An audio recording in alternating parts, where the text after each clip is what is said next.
Magandang araw mga kagabay. Ngayon po'y January 16, 2025, araw po ng Huwebes. Maririnig muli natin sa Ebanghelyo ang pinagaling na may ketong ng ating Panginoon.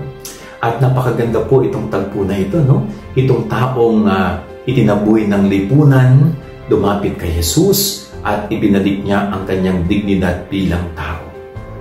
Ang Diyos, hindi lamang po yung physical na sakit ang pinagagaling niya sa atin. Kahit po yung mga sugat, mga karamdaman na nakatago sa kaibuturan ng ating puso ay kaya pong pagalingin ni Jesus. Kaya huwag po tayong mag-atubiling lumapit sa Kanya. Buksan natin ang ating sarili. Ipakita natin kung ano ang kailangan natin sa Diyos. Mag-usa tayong lumapit at humingi ng tulong sa Kanya at tiyak na hindi niya tayo pababayaan. Yan ang ating gabay aral ngayong maghapon. God bless po sa inyo lahat. Pagpalain kayo ng Panginoon.